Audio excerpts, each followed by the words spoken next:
Call of Duty is the most consistently popular series of games there currently is. Unless something is releasing from a juggernaut like Rockstar, you can more or less guarantee that Call of Duty is going to be the highest selling game each year, despite always being released at the tail end of the year. This all really took off after Call of Duty 4 Modern Warfare released in 2007. While the series had been gaining traction ever since Call of Duty 2 made its console debut as a launch title for the Xbox 360, Modern Warfare was something else. At the time, it was pretty fresh to see a modern shooter that wasn't extremely tactical like Rainbow Six. Combine that with some of the smoothest controls imaginable for the time, a campaign full of strong writing, fantastic set pieces, and multiplayer that included an addictive progression system like we'd never seen, and it's really no wonder Call of Duty became the giant it still is today. It's important to note, by the way, back in 2007, the campaign was still a major part of the experience for most people. While today a large portion of players never even touch the campaign because the multiplayer has overtaken the series, when Call of Duty 4 released, a lot of people still didn't even play games online, so the campaign was largely all they had. The campaigns generally get a bad rap today, with most people arguing that the early ones they played through, like Modern Warfare 1 through 3 and Black Ops 1, were better. Throughout the last month, I played through all 12 Call of Duty campaigns from Modern Warfare forward, on regular difficulty. I figured we could check this out, and see how true it is that the modern ones are supposedly so much worse. Were the early campaigns starting with Call of Duty 4 actually better? Are they worse? How does the series change over time, and what things stay the same? Therefore, for the next 12 days, or back-to-back if you're watching the final compilation video, we're going to look back at each campaign starting with Modern Warfare, and ending with the new Modern Warfare 2019 to see how they evolved over time. So, now that I've got over 70 hours and 1.1 terabytes of footage of Call of Duty campaigns to push through, let's begin with the game that started the avalanche, Call of Duty 4 Modern Warfare. Modern Warfare surprisingly wasn't the first Call of Duty campaign I myself played. That would be Call of Duty 2, right after I got my 360 in 2007. I don't even remember who I borrowed COD 2 from or why. I enjoyed it, but thought it was pretty standard. So when my little brother and his friend came home with a copy of COD 4 and started playing split-screen multiplayer, I initially brushed it off as nothing special. He borrowed it not long after, and since I was the only one with a 360, I was forced to watch him play it in my room. By the end of the training mission, I was already invested. The opening of Call of Duty 4 is still incredibly strong, both as a tutorial to teach players basic controls and set their gameplay expectations, but also as a way to set your tonal expectations. Though still not a tactical shooter, this wasn't going to be your arcadey romp that was so popular at the time. Above all that, the final test in the mission serves as an addictive minigame that drove a large number of people to push for perfection. You just knew you could shave off one more tenth of a second if you just tried a bit harder. As for the rest of the game, well, it's popular for a reason. Modern Warfare was a massive upgrade in presentation compared to what came before, even in its original form. And despite retaining much of the original animation and such, the remaster still looks like a modern game. Though Modern Warfare is linear and often arguably on rails, for the time it had variety. It may not seem like much today, but the simple changes of stacking up behind doors to breach, or putting on silencers and timing shots with your allies, or carrying a wounded soldier as you retreat from an overwhelming force, trying to push through a wall of combatants rushing through a massive smoke screen. These are small alterations to the base mechanics, but it truly does add a lot to the gameplay, particularly since it knows when to quiet down, rather than being bombastic all the time. It even subverted expectations really well for the time, with scenes like the nuke. The quiet moments of reflection elevate the rest of the bigger moments. That's not to say this game holds up perfectly today. I'm sure a lot of people going back to it that never played it before would probably find it boring. In many ways, that's only because it was copied so often. The skeleton of Modern Warfare was taken by all of its competitors and assimilated, though they never did it quite as well. Despite knowing this game like the back of my hand because I played through it so much back in the day, I still feel there are a few objectives that aren't completely clear, particularly if you miss a bit of dialogue during a firefight. There are also still a lot of shooting galleries where it's just sort of a chaotic mess of bullets flying through open areas, and I found that there was way too large of an emphasis on grenades and rockets being spammed in your general direction. Enemy spawns are also tedious if you don't know that they can often effectively be infinite if you don't move forward. The idea is a good one to use sparingly, but in practice it gets old fast. The biggest issue, though, is the amount of flinch you experience when your character gets shot. I can imagine this isn't as big of a deal if you're playing on PC, but on a controller, the flinch was my largest frustration, because it seems to conflict with the aim assist.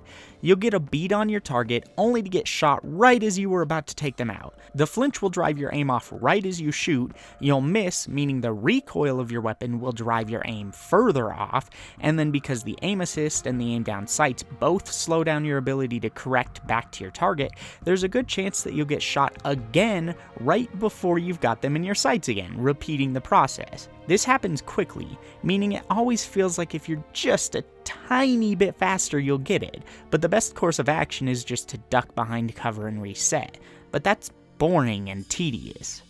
The idea of flinch is fine, but ultimately I found it incredibly annoying after just an hour, because you never quite know when you're going to get shot. Since all of the normal ballistic weapons are hit scan, meaning they don't shoot projectiles, but instead, as soon as you click, if you're on target you'll hit your enemy on the next frame, it's easy for enemies you're not currently aiming at to knock your aim astray. This unpredictability just isn't my thing, and I'd have much preferred almost any other punishment for getting shot. This could also be what drives me to want to use single-shot rifles and shotguns more than other weapon types, since with the single-shot rifles I can be more precise at longer ranges and don't have to deal with the recoil of an automatic, and with shotguns I don't even have to aim much at all. The final issue I had with this game came down to the amount of enemies that would end up in last stand after you shoot them, meaning they'll drop to the ground and pull out a pistol to continue shooting you. It's a near constant occurrence here, with probably a good 3 to 4 out of every 5 enemies doing it if you don't either get a headshot, do an extraordinary amount of damage like with a point-blank shotgun blast, or use an explosive. When you're killing hundreds and hundreds of enemies over the course of the game, this too gets old. What this illustrates is that most of Call of Duty 4's shortcomings are related to raw mechanical design, rather than the actual structure of the campaign. It comes down to a handful of what I would call quality of life issues that add up, which is a good problem to have all things considered. It's much cheaper and easier to fix something like this than to rebuild an entire level. Make it so that there are a few sections where enemies respawn infinitely, reduce flinch and the chance of last stand, and make the enemies less explosive happy, and this game still holds up really well. I mean, it still holds up pretty well anyway, but it could be better. The game's also not too much of a commitment either. On regular difficulty, it took me just over 4 hours to complete. As it is now, though, I'd say Call of Duty 4 Modern Warfare is a solid experience. I could recommend it for sure, but only with the understanding that the core mechanics are a little rough by today's standards. I guess we'll see how they improve moving forward.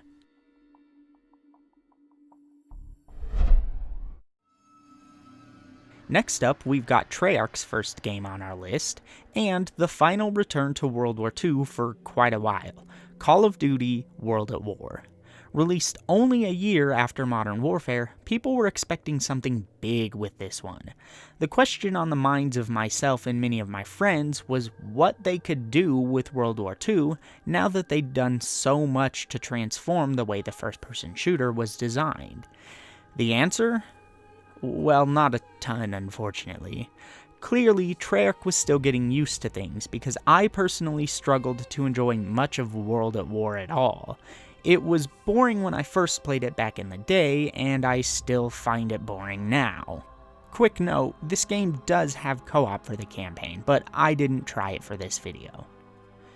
Despite World at War only taking around 4 hours to complete on regular difficulty, it felt a lot longer. I understand some of the ideas they were going for at the time, but when you break them down, the game is incredibly repetitive in design. The vast majority of the experience is just the player moving from shooting gallery to shooting gallery, gunning down endless enemies. There are some interesting choices, like the enemies that hide in the grass and rush you, or the ones that hide in the trees, and there's a cool little sniper duel fairly early on. Some of the alternative weapons are also kind of fun to use, like the flamethrower, but overall it kind of feels like a B-grade version of what Modern Warfare tried to do. The writing and acting feels kind of cheesy and detached, as well as less dramatic, more melodramatic. That's interesting considering just how dramatic the history it's based on can actually be at times. The game isn't all bad, mind you. As things go on, the mission design and set pieces grow stronger. There are also some unique moments when compared to Modern Warfare, like the ability to drive a tank. It's worth noting though that the performance isn't particularly solid, and I'd say it definitely looks worse than the original version of Call of Duty 4. The music is also a strange choice.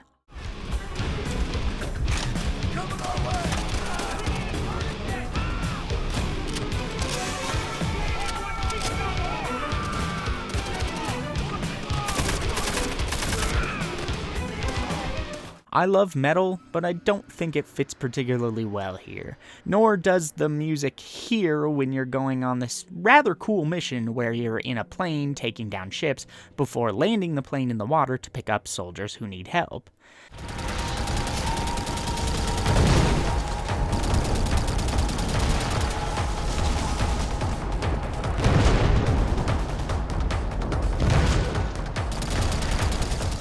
The game does have dismemberment, which became a staple of Treyarch's more gritty style, so if you're into that sort of thing, it does add to the realism.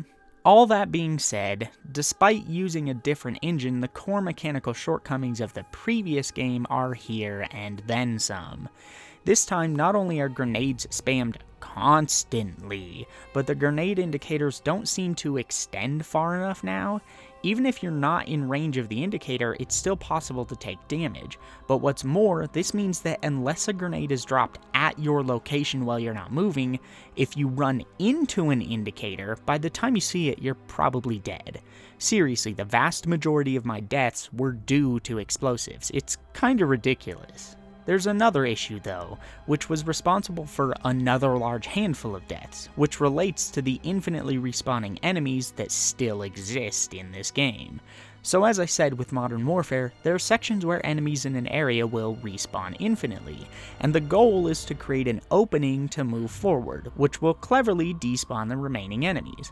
Often this is done by making it seem like your allies are suddenly super accurate. They'll take care of the stragglers much of the time, and sometimes enemies will just straight up die from nothing. But you don't usually notice this because by the time it happens you've already moved beyond them. Well, here I had a rather large problem with moving forward only for my allies and the systems at play to not kill every enemy that was left behind me, meaning I would get shot in the back. Sometimes this would lead to death, and even a few times it led to death before I got to the next checkpoint, forcing me to do the whole encounter again. Sure, there's an argument to be made that I, as the player, should be aware enough to pick off stragglers so that I don't get shot in the back.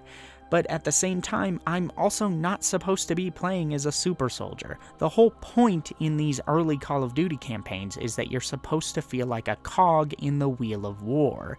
So I really don't think I should be expected to be omniscient, let alone take down every enemy in my path because my allies are as accurate as stormtroopers.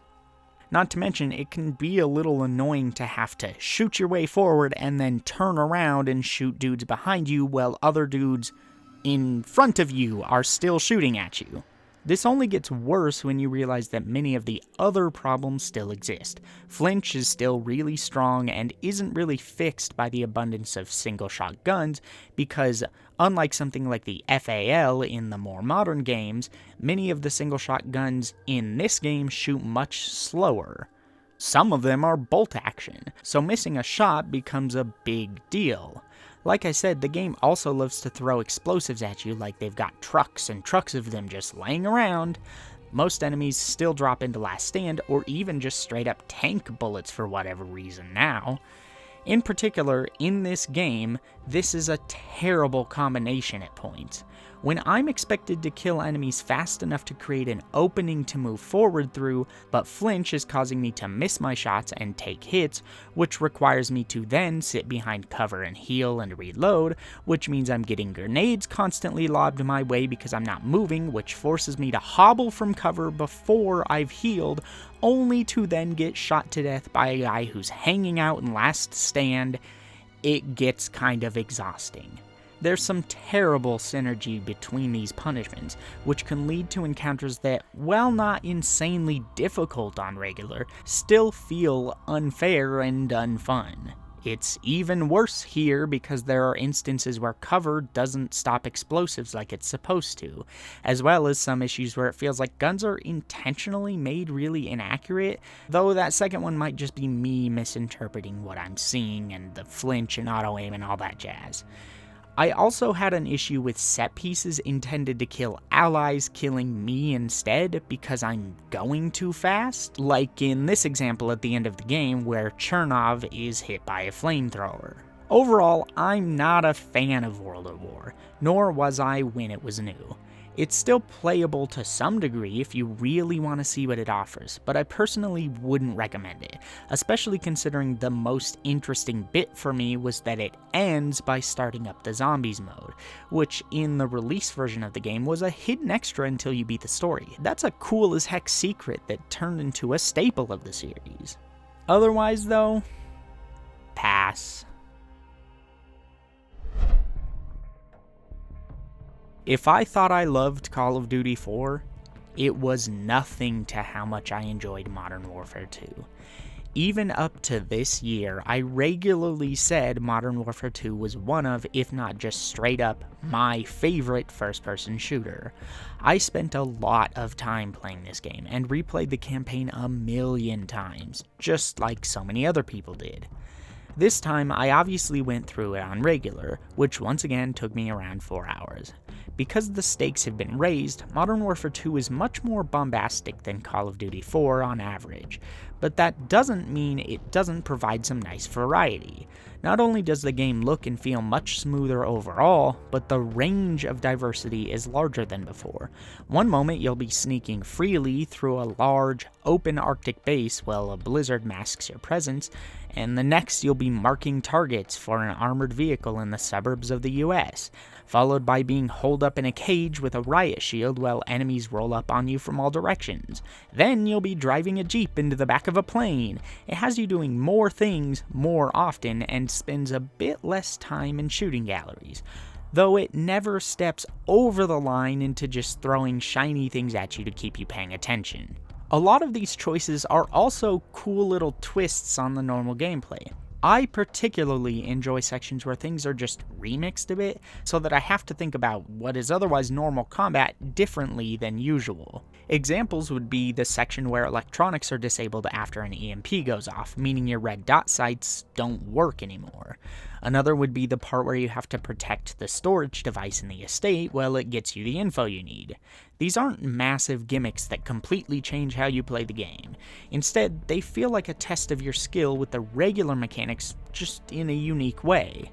Of course, you can't talk about Modern Warfare 2 without also briefly mentioning No Russian. While not the most shocking thing today, and despite being memed to death, No Russian still holds up as a bold choice that uses the interactivity of games to sell itself well. It simply wouldn't be as impactful as a cutscene, and while it's not perfect, I like that it's there. Unfortunately, the standard mechanical problems still exist here. There are still many sections with infinitely respawning enemies, and in a lot of these sections, the enemies seem to come from every direction. Flinch is still awful, and the enemies still love to spam explosives and last stand. We'll get into Modern Warfare 2019 eventually, but it's worth mentioning that I died probably around 3 times as often per level on regular here as I did on realistic in Modern Warfare 2019. Modern Warfare 2 can simply get too chaotic at times for skill to overcome consistently. While I'm not saying it was more challenging than realistic on the new game, cause it's not, it was more unpredictable and luck seemed to play a bigger role. Despite this, Modern Warfare 2 is thankfully still perfectly playable and enjoyable. It's a great game even today, and with just a few tweaks, I think it could easily be phenomenal. So the question is, when will these underlying quality of life issues be solved? Black Ops 1 is the first time that Treyarch really got the chance to stretch their legs. Once again, this was a game that was expected to compete with Modern Warfare in terms of polish, innovation, and variety. And surprisingly, they actually do a pretty solid job here. Set far after World War II, Black Ops 1 narrows its sights on the idea of secretive government programs, experimental weapons, and lots of grit. It still follows on from World at War to some degree, by heavily involving the Russian soldier Reznov, with whom you traveled during the Soviet sections of the previous title. Black Ops is all about conspiracy, twists and turns, and characters. More than any of the previous games, Black Ops spends a lot of time fleshing out its characters and is all the better for it. I found the big reveal itself to be rather well hidden, with cracks starting to show in the right places only in the latter sections of the story, hinting toward the player that things aren't as they seem. Even better is the final twist, which ties up what I previously saw as a kind of cheesy and lazy ending. The game is also a huge improvement over World at War in terms of presentation. It looks light years nicer, animations are great, voice acting is improved, as is the dialogue. It doesn't stop there either. The mission design is just as large of a leap over World at War. With stronger enemy encounter design, better level structures, more varied and interesting set pieces, and even more nuanced underpinnings for those set pieces. For example, at the end of the first mission, you might not initially realize it, but they give you infinite sprint while you're running for the plane. These minor concessions for pacing and fluidity greatly expand how polished set pieces can be, even over Modern Warfare and Modern Warfare 2. That being said, this game is definitely not without issue. One of the most immediate, new issues I found was in the amount of blood that appears on screen after just getting shot once. There's so much that it gives you the impression that you've taken a critical amount of damage and are inches from death. In reality, the amount of damage you've taken is not perceivably different from all the previous titles. This creates an issue because not only does it mean the screen is constantly covered in so much blood that it can be distracting and hard to see, but the amount of blood doesn't progress as much as you edge closer to death. It makes it incredibly difficult to know when you're taking a huge risk or not, when you are close to death. This leads players to one of two options. Either you take the risk and hope that you still have plenty of health, or you spend a much larger than normal amount of time sitting around behind cover healing, just to be safe. Maybe there's something about the system that's different from usual, but if that's the case, it should be explained to the player. Flinch is also still very much an issue. At this point, it was starting to get rather tiring. This much flinch just isn't a particularly engaging way to punish players when they get hit, especially since the weapons are hit scan, so players can't realistically be expected to avoid damage using skill. There are also some strange tricks that seem to be played with numbers under the hood, which is why I mentioned earlier that I'm not completely sure if the health system was changed in any way. In most instances on regular in this game, I could expect to take around 5 or 6 shots before going down, depending on the weapon I'm being hit with and what range, of course. But in the rainy mission on the rooftops, for whatever reason, I was regularly downed by standard weapons at a standard range in just 2 shots. It felt like the game had suddenly just switched to veteran difficulty, and I can't say I approve of whatever's causing this. To be fair, that doesn't make it exactly like Veteran, because Veteran also makes enemies incredibly accurate, arguably unfairly accurate. Back when these games were fresh, I played through all of them on Veteran. For most of them, my first playthrough was always on Veteran. But Black Ops is one I just couldn't stomach finishing without dropping the difficulty. The level where I noticed something was seriously wrong was this early one where you're trying to stop the missile launch. I got to these offices and was stuck there for literal hours.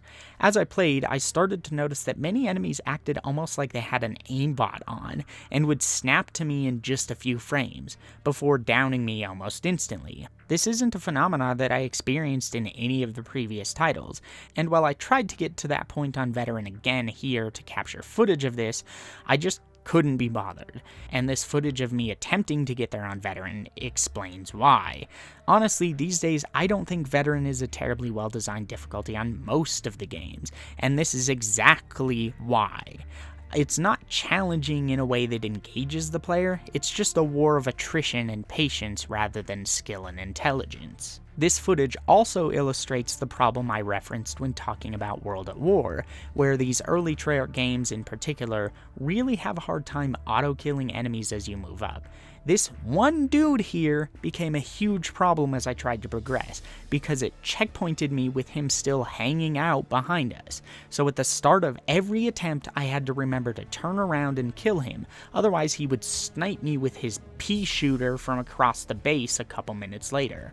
There are examples of this on regular too, like in this section where we're climbing this hill area. Again, I'm not supposed to be a super soldier, I'm supposed to be part of a unit, so I shouldn't be expected to do everything. Other usual problems are still here as well, like enemies going into last stand and overusing explosives. They also still rely too much on infinitely spawning shooting galleries that expect you to carve openings to move forward. The only other major issue I felt was worth mentioning was that performance seemed to be the most shaky of any of the games thus far. Still playable, but I would have liked a solid 60 FPS. The game also took slightly longer than the others, at about 4.5 hours. So the only other question that remains is, how does this compare with Modern Warfare 2? I've said a lot about how it improves on World at War, but then how does it stack up against the best of its predecessors, the game everybody was really comparing it to? Honestly, I think they're about even. They both shine in different areas and have weaknesses in different areas too. Black Ops is the game for the player who cares more about characters and likes a good plot twist, the player that doesn't mind a rough game, as long as it takes risks. Modern Warfare 2 is for the person who cares more about the world a conflict is placed within, and how that's portrayed. The player that likes a polished game, but one that isn't near as edgy. That's not the conclusion I expected to come to with Black Ops, but, well, there you are. Next up is the closing game in the original Modern Warfare trilogy, which not only wrapped up the story, but also metaphorically wrapped up things for the old Infinity Ward, Modern Warfare 3. This game had a troubled development, and was worked on by everyone and their mother at Activision. It's surprising that it ended up as good as it did, all things considered, but that doesn't mean it doesn't have issues. But to start, MW3 still somehow includes a large amount of good set pieces.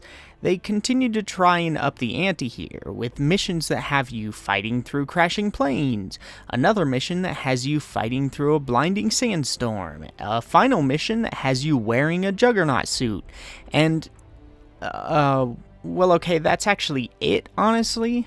Most of the other set pieces, like the Eiffel Tower falling down, are just spectacle, or else they're ideas that are reused and slightly expanded from previous games.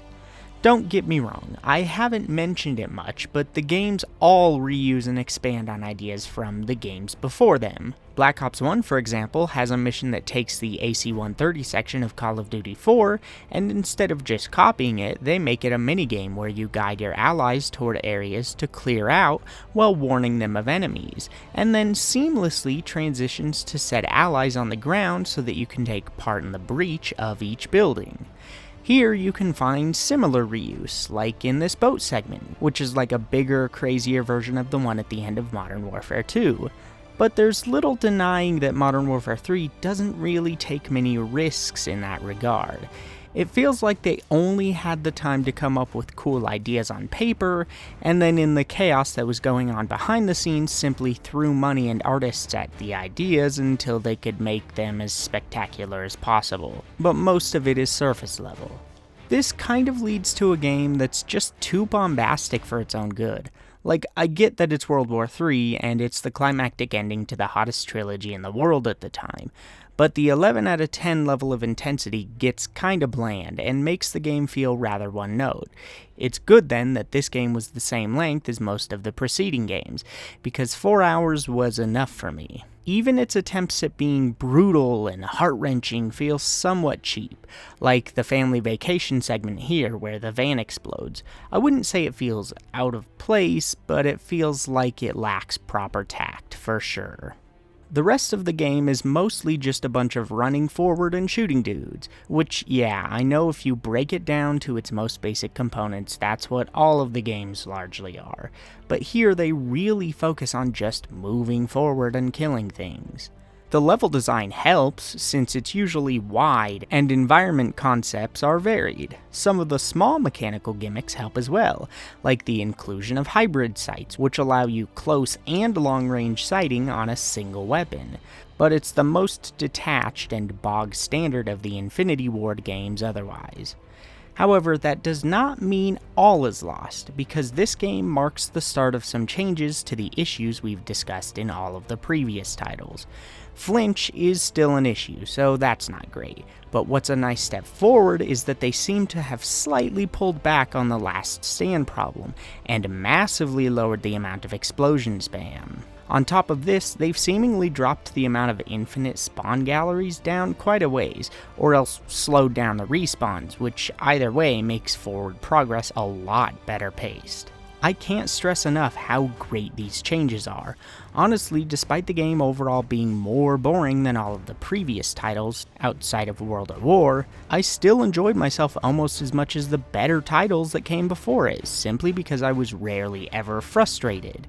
The game just sort of works in most ways, which was a breath of fresh air. Whether that becomes a trend or not though, we'll have to wait and see with the next game. We've finally gotten to the last game exclusive to the previous generation of consoles, and in my experience, a campaign that people initially really liked for the new things it tried to do, but after a while the general consensus seemed to falter. So where do I think Black Ops 2 stands all these years later? Well, to start, it's definitely quite a bit longer than the previous games. While the game could be completed quicker if you skipped one of the new features known as Strike Force missions, interfacing with this content led to the game taking around 5.5 hours. Speaking of, Strike Force missions are one of the major additions to Black Ops 2. Set in the relatively near future, technology has allowed for much more effective Overwatch efforts on battlefields. In-game, this manifests itself as side missions that allow you to switch between controlling various units or giving them orders so that you can complete objectives on small but open maps. While you can just tell units what to do, you can also take direct control of them, or a variety of other weapons on the battlefield. These side missions effectively work like mini RTS matches, where you're defending or attacking objectives within time limits. They were much more difficult than the main missions, and I personally could never get enough of a handle on the controls to do it all from the Overwatch viewpoint. I was much more effective at picking a unit and doing things myself. The more interesting thing about Strike Force missions is that they play into the campaign itself to some degree. Failing them can have effects on the outcome of the story, and there are even main mission objectives you can fail, which you then have the chance to make up for by doing an extra Strike Force mission. I think Strike Force missions are an interesting inclusion, though I feel like they should have ratcheted down the difficulty of them. After all, you pick a difficulty to play on that difficulty, not to have some parts suddenly jump up to something much harder. Especially because, as far as I understand it, failure in these missions is persistent, meaning you have to start the campaign over to fix it. The variety in Black Ops 2 doesn't stop there either. This game is filled to the brim with shiny things to keep players paying attention. And no, I did not word that incorrectly.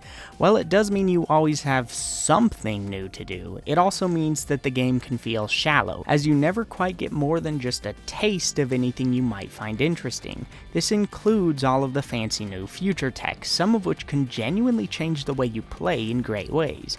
You spend so much time in flashback missions that much of the cool new tech feels wasted. What is nice though, is that the game actually leaves some things up to the player that were more guided in the previous games. Don't get me wrong, there's still plenty of stuff where you're basically staring at a follow icon, but there are some nice bits where you're left to your own devices, which is particularly refreshing when it deals with stealth. Combine this with the fact that you can sometimes make binary choices about which path to take in a mission, and that some small choices or mistakes have minor consequences that persist throughout the rest of the campaign, and it's not difficult to see what they were going for here. Ultimately, I'm still of two minds on a lot of these choices and gimmicks. On the one hand, they do provide some interesting options to the player. On the other hand, none of them really begin to reach their potential. That doesn't mean there aren't choices that can be really impactful on the experience. For example, this is the first Call of Duty where you can completely create your loadout before each mission. Your choices can have a pretty decent impact on the way you play out firefights, obviously, though I found it was generally best to stick to something somewhat similar to the default guns, with attachments being what makes the loadout truly yours. You also have optional special equipment you can find throughout each level, which is a nice touch. The best choices they made though deal with the underlying mechanics. This game was transformative in that sense, even if people didn't notice it back then. It's the first game thus far that I can truly say feels modern when dealing with the quality of life choices. Firstly, they seem to have greatly reduced the amount of infinite spawn shooting galleries, allowing players a bit more freedom to tackle things at their own pace. I also never really had a problem with enemies not being cleaned up behind me as I moved forward, thankfully. During the sections where there are seemingly infinite forces, the focus is instead often on completing objectives rather than just carving an opening. This enables them to still keep up the pressure, but means that the focus of these sections can be on more than just killing things. This is where the best variety in Black Ops 2 lies. The futuristic segments in particular feel great mechanically. There's very little emphasis on explosives or last stand enemies. Flinch is lower than ever too, and it can be further mitigated using the perks in the loadout system. Similar to Black Ops 1, this game is much more character focused. It also carries on from Black Ops 1's story directly in many ways. The villain, Menendez, isn't anything particularly special, but he is kind of reminiscent of a Far Cry villain in some ways. It's a nice change of pace from the angry Russian stereotype and gruff soldier type dudes. The game is also the best looking title on the previous generation of consoles, easily. The presentation of Treyarch's projects finally feel super polished and focused here, though performance is still unstable. Even though I don't quite think the actual design of the campaign is as strong as Modern Warfare 2 or Black Ops 1, I think Black Ops 2 makes up for that with just how far improved the core mechanics are. I cannot stress enough just how much of a step up they are. The series feels truly smooth for the first time. In short, the underlying systems finally feel like they have a modern level of polish, which, to me, meant an absolute ton in terms of making the game playable. So I'd still say Black Ops 2 is a success. Call of Duty Ghosts is another game like Modern Warfare 3, where it definitely feels like there were issues behind the scenes, which unfortunately bled into the final product. Obviously, there was an extra large workload on the development team involved this time around, since this is actually the first ever Call of Duty that was developed cross-generation for two different sets of consoles. Sure, there were the Wii versions and PS2 versions of some of the other games, as well as World at War for the PS2 for some reason, but these were in many ways transformative experience, or even different games altogether. Ghosts, by contrast, was the same game on PS3 and 360 as it was on PS4 and Xbox One. For this video, I played the current generation version, which one would assume is the better version, but clearly due to the install base of the previous generation of consoles, I think they prioritized that version and then ported it forward. Initially, even on the PS4, it was stuck at 720p, which frankly kind of made it look like a mess. They eventually offered a patch that raised it up to 1080p, though graphically the game still looks last generation in many ways. I wouldn't say it looks bad, and it certainly is an improvement over the PS3/360 version, but many of the assets are much more simple than what you'd see even just a year later with Advanced Warfare. On top of this, much of the art design is incredibly standard and bland, which I would argue makes the whole package look worse than Black Ops 2 regardless of your platform of choice. Ghosts has some nice vistas and scripted wreckage moments, but otherwise it peaks when you're in unique environments, which we'll get to in a moment. The thing that makes this even more baffling is the fact that the performance is often so terrible. Even on a Pro with boost mode enabled, this is by far the worst performance of any of the games so far. Later on in the campaign, there are points where it feels like it's dropping below 30 frames a second for a 60 frames per second title, and drops in general are really frequent. It not only made the game feel kind of frustrating to play at times, but it was also disappointing that things were never resolved during the year that this game was the priority. So what about the actual game then? Well, the first mission makes a decent impression, because it's fairly unique when compared to what the series has done up to this point. Fighting in zero gravity was cool, and this isn't the only time it's used, but as soon as the second mission starts, it's bland city most of the way through. Not all of the way through, but most of the way. Again, I'm someone who really values mechanical tweaks and contextual variety. Rather than giving me a new system to learn and explore for a few minutes and then dropping it for something else, give me something that integrates well with the core gameplay, which spices up what I'm already doing. Something I can fall back on regularly when it's needed.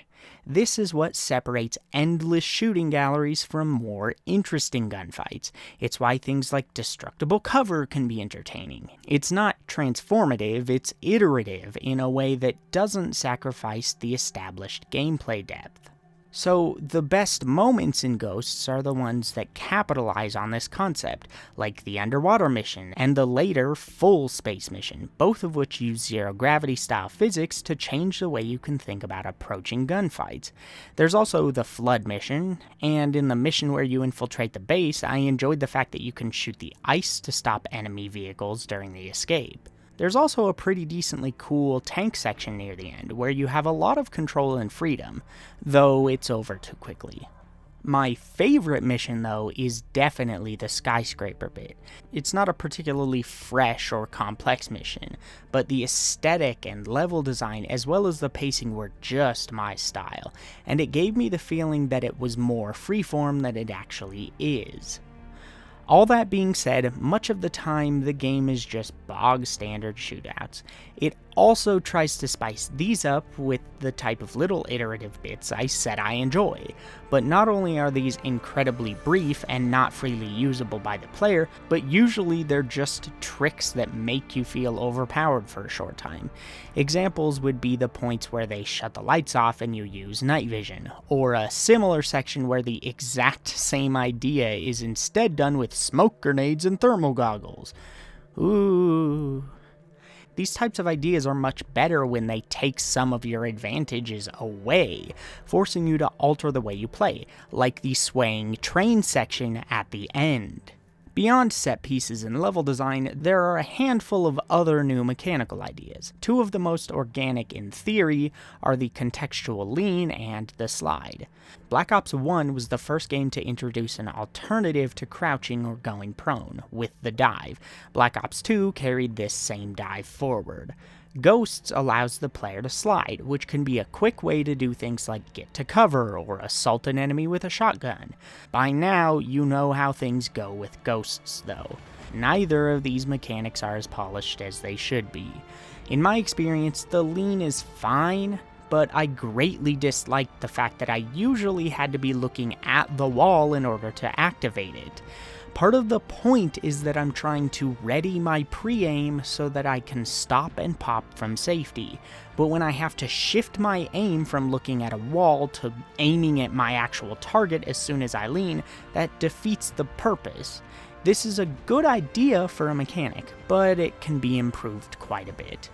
The slide, meanwhile, is another fantastic addition in theory, but in practice it's incredibly slow, short, and feels more awkward than useful. Many shooters these days use slides, so we know it can work, but Ghosts is one of the least successful versions of the slide that I've experienced. Again, though, it can be improved. The only other big addition is playing as the dog, Riley. It's fine, but it's not really anything special. Completely forgettable, really, because it's once again barely used in any interesting ways. Flinch is also back to pre-Black Ops 2 levels of awful. Enemies once again drop into Last Stand all the time. I didn't have that much of an issue with the infinitely respawning enemies, nor explosives, thankfully. And despite these issues, I barely died throughout the entire game. It was significantly easier than the others. I think it's because the enemies in this game love to try and retreat as you move forward. This creates a bit of a catch-22 for them, where I'll move forward, they'll try to retreat, which leaves them wide open for gunfire, so I'll gun them down, which creates an opening to move forward, and the cycle repeats. While this is what I would consider an issue for sure, it's still not a personal complaint. Boring as it may be, it was far better than the AI being obnoxiously annoying. Clearly, they wanted to do more with Ghosts. Heck, they even obviously wanted to make sequels considering the ending. I actually like the idea of a sequel pitting the two brothers against each other because one of them has been brainwashed or whatever, but ultimately this never came to be. And despite slight interest in that concept, the rest of Ghosts is so boring that I'm not upset whatsoever that it'll never happen. Well, I'd still definitely argue that World at War is the weakest game we've looked at so far, and Ghosts is another short game at around the 4-hour mark, meaning it's not a huge investment to play through. It's once again also a game that I simply wouldn't recommend playing through unless you really need more Call of Duty in your life. I would recommend trying the underwater mission, the flood mission, and the skyscraper mission though, but outside of that, skip this one. Welcome to the first truly current generation Call of Duty, and the first game to step completely away from the boots on the ground standard people had known for so long, and into an era of boost jumping. Advanced Warfare was the logical next step for the series, and though a lot of dissenting voices like to conveniently forget this today, there was a huge cry for what we had collectively dubbed Call of Duty Future Warfare. Everyone wanted to see it, so don't deny it. This was that first attempt, and it's also a great first attempt in many ways. Advanced Warfare makes a strong first impression, Kevin Spacey aside, both with its astonishingly beautiful CG cutscenes, its great art design, and the massively updated visuals. This game truly looked modern for the time, and still holds up today. The CG people, honestly, to me, look better than some of the stuff used in the highest budget movies of today. Star Wars and Tark, for example, that's got nothing on this. Not to mention the performance is pretty darn solid. Some of the most solid in the series as far as I can tell. Much better than Ghost's maybe 30 to 60 frames a second for sure. There are a lot of little touches I really like as well, like the HUD being on your gun rather than on your screen. I'm a fan of this sort of utopian sci-fi look, so the aesthetics of many of the stages scratched that itch well. That being said, I don't absolutely love the motion blur implementation. I found it kinda distracting, despite not being one of those snobs that hates motion blur on principle. It just has to be done right, with the right types of motion blur, the right amount of samples, shutter speed, etc. At least sound design is extremely punchy and fantastic though.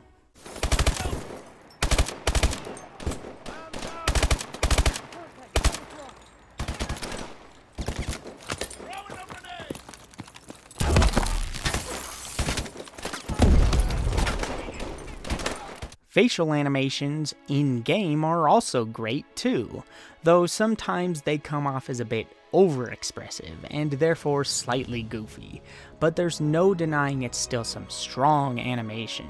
It's worth noting that I think it's kind of strange that your main character has a voice actor, but he rarely talks. At points it feels like a story meant for a silent protagonist, and at other times he's clearly expressing a lot of his own character. It's a bit inconsistent.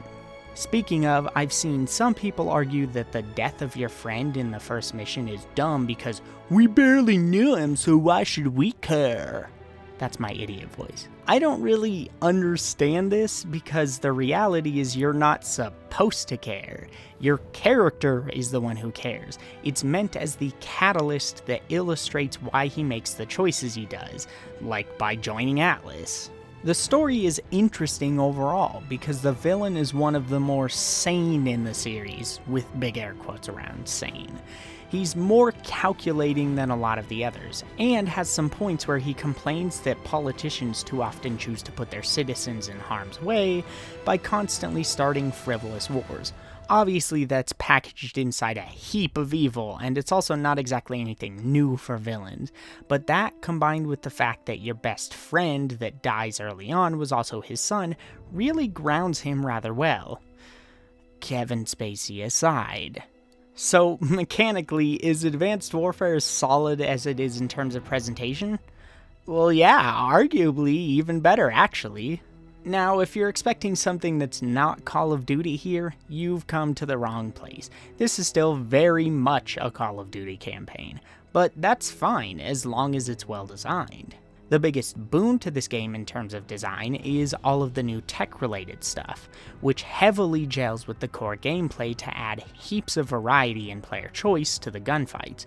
Once again, I greatly value the small choices that add depth to the base gameplay, much more than I value the shiny set pieces and gimmicks. Advanced Warfare has shiny set pieces and gimmicks, but it also does a lot to spice up the basic gameplay. The most prevalent example of this is the exosuit boost jumping. The much maligned boots in the air gameplay of Advanced Warfare is actually one of its strongest elements. The boosting here is static rather than dynamic. You boost a set amount and therefore more or less a set distance whenever you use the ability. That being said, when compared to the later games, you also have more boosting options. Not only did they bring the slide back and make it supercharged by the exosuit, but you can double jump, air dash in multiple directions, and do a ground pound maneuver. This makes Advanced Warfare's core combat incredibly fast and frenetic. You are definitely a super soldier in this game, as are many of your enemies, and it feels great. A lot of people compared this to Titanfall, and since it came out a year after Titanfall, they ridiculously assumed that the entire direction of Advanced Warfare was able to change on a dime to ape Titanfall's core ideas and use them as their own. That's bullshit. There's no way this wasn't their plan, at least before Titanfall was announced, because the timeframes don't even begin to add up. And honestly, the super soldier jumpy shooty boom boom bang stuff is much stronger here than it is in Titanfall 1 if you ask me.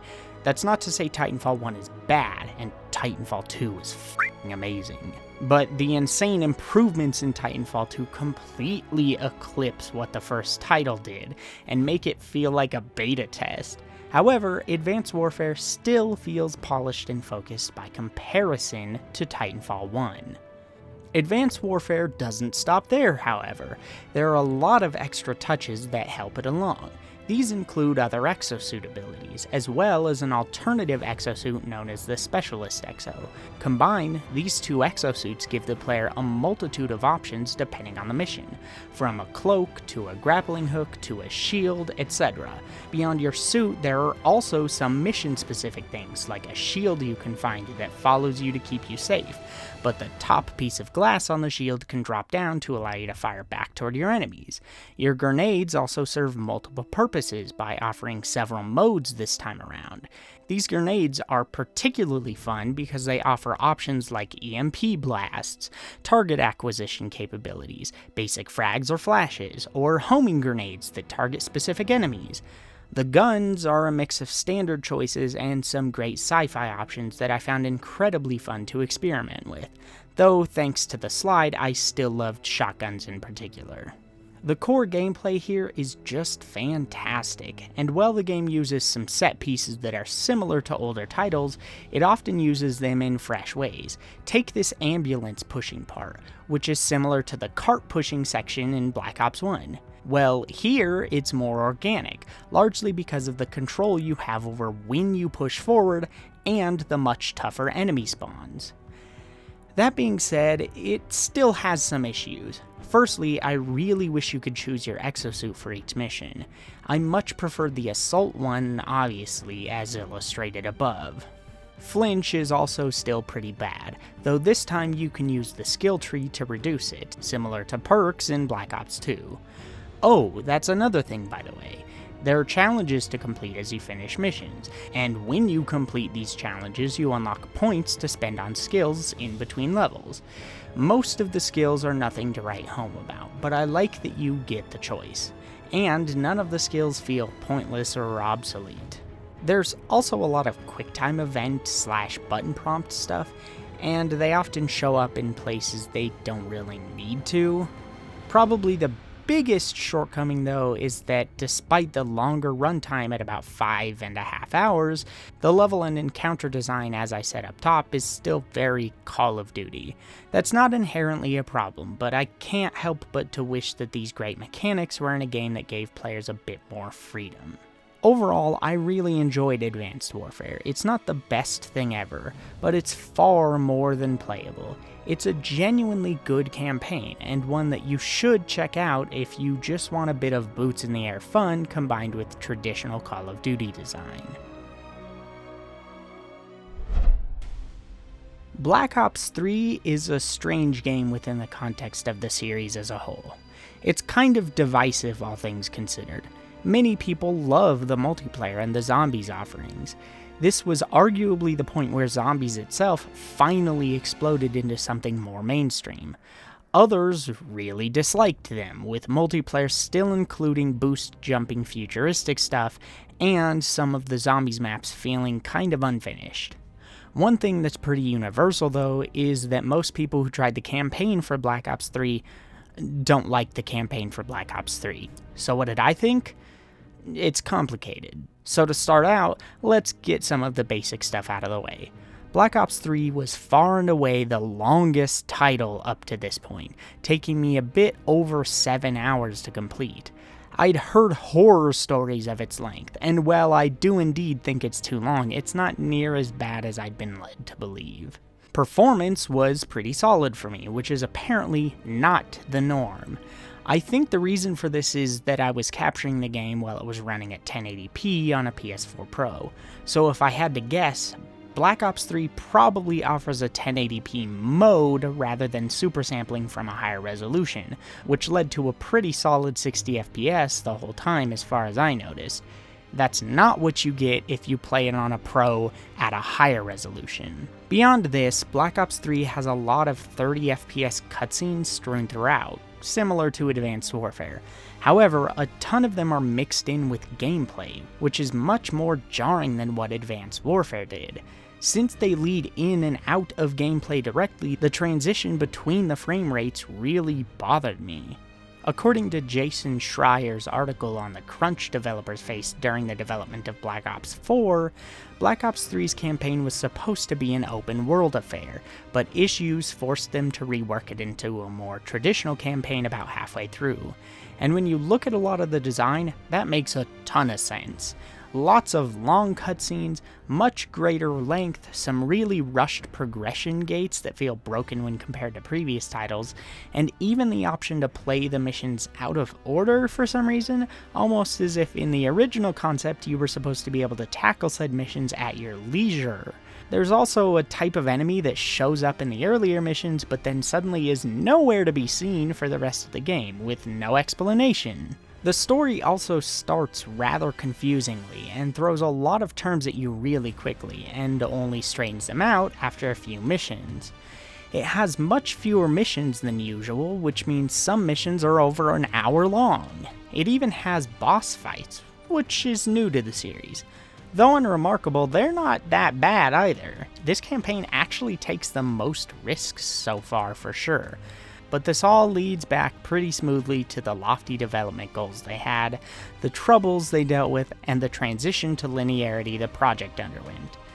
There's even a seeming meta-narrative that strongly suggests that the player isn't real, the first main character you get to create yourself, by the way, and that instead you're sort of reliving a warped version of the memories of the primary villain as he's dying after the first mission of the game takes place.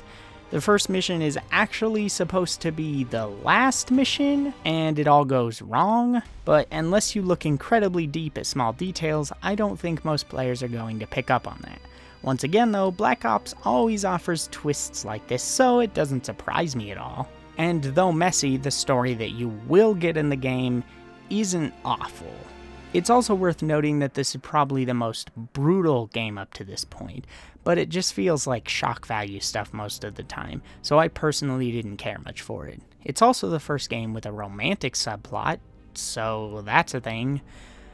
So what about the gameplay then? How does it fare? Well, as I said, there are a lot of points where you're gated by things like doors, which is normal for the series, but it seems significantly less elegant here than in the previous titles.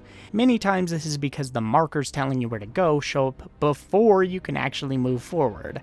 Instead, you're expected to wait for an ally to open the door for you or whatever. This is the way it works in the other titles too most of the time, but the allies are usually so quick that it's a momentary pause. In Black Ops 3, you can sometimes be expected to wait 10 to 15 seconds while they dawdle around in the previous room conversing with nobody. Flinch is minimal here, thankfully, and it can be lessened even further if you so choose, as per the last few games. Boosting around is back, but it's different from Advanced Warfare. It's rather smooth instead of launching the player a set distance. You no longer have air dodges or the ground pound, and instead you have a limited boost meter you can use as you see fit, and the ability to run across walls. I love the wall running for sure, and it would have been great if it had been in Advanced Warfare, but otherwise I think this boost system is a step down from the previous title. It's not near as fast, is missing any real offensive options, and can really only shoot you upwards. Sure, you have more nuance in how much you boost, but it doesn't feel like a dynamic movement option. Instead, it feels like a flutter you simply use to ascend. What's more, getting shot now stops sprint, slides, and boosting instantly, which is nonsense. It not only feels terrible in action, but it means if you try to slide to cover and you get shot right once you press the button, you'll either crouch or go prone instead, which is the last thing you want to do when you're trying to escape enemy fire to regroup. Thankfully, it does improve from here in some ways. Last stand, explosive spam, and infinitely spawning galleries of enemies are basically a non-issue here. Sprint is now also infinite, which I feel was a much-needed change, since sprinting recklessly is already something that gets punished thanks to the sprint out time, which is the time between exiting sprint and being able to aim or shoot your gun. This honestly should have been introduced like a billion games ago. The player also has a lot of other new abilities and options thanks to the return of the loadout system from Black Ops 2, which can be interesting in theory. You have several categories of abilities, a multitude of weapons, perks, and more to equip. That being said, in some ways they feel kind of incompatible with the game itself. A lot of the abilities just don't see enough practical use, and you're unlikely to level up enough to unlock everything on one regular difficulty playthrough, which means some options you'll just never get access to unless you play it again. That would make some sense if the missions weren't so linear, once again, harking back to the open world design concept. But I more or less only used 2 of the abilities anyway, the bees and immolation. It's not that the others don't have use. In particular, I totally forgot there was a hacking ability, which would have rendered the big, dumb, annoying bullet sponge robots much more bearable, since I would have been able to hack one and then use it to take down the others. Because I didn't have that ability tree equipped much, instead I had to spend minutes on end carefully shooting explosives at them on repeat. They throw a ton of these big mechs at you later on, which became torturously annoying. They really should have made it more interesting to deal with these mech enemies if you aren't hacking, because the humanoid robots are great. Humanoid robots take a decent chunk more damage than humans to take down, so they can be overwhelming if you're not careful. However, with immolation you can catch one of them on fire, which will then explode, which can catch others on fire and create a chain reaction. Timing this well is incredibly satisfying. But otherwise, the best ability for me, which broke the game, was the Robot Bee option. Not only could it eventually catch human enemies on fire, but it distracts any enemies it touches. And the bees can spread really far. Enemies are basically harmless, wide open targets when distracted by the bees, so you can just take pot shots until everyone's dead. If I break it down though, most of the game was still just running and shooting dudes. It's almost nothing but that in fact, with few exceptions. The 3 major standout moments I enjoyed consisted of this small stealth area here, the part where you're grappling between trees, and definitely the spooky mission where Diaz is controlling the robots in a facility you infiltrate. This mission in particular has some great atmosphere, one of the better boss fights, robot zombie style enemies, and a cool flooded escape sequence. Otherwise though, this game was pretty standard and lifeless. There's also a zombies campaign that reuses all of the levels but reworks them into a different order and an alternate apocalyptic story where zombies have taken over the world. I didn't try this, but it seems interesting since you can gain power-ups similar to the actual zombies mode and you find random weapons in the mystery box, all while being drowned in zombies. So it's not like there isn't more to it if you do want it. Though I've heard this mode is incredibly rushed and broken. While I greatly appreciate the focus on abilities and raw mechanics over sparkly set pieces that look cool but don't play well, the actual encounters in Black Ops 3 are often uninspired and many of my abilities are simply overpowered or underpowered. Black Ops 3 wasn't a bad game by any means, it's pretty solid, but I had much more fun with Advanced Warfare. Still, I can see how Black Ops 3 could have been the best game in the series had the original concept actually been finished and polished.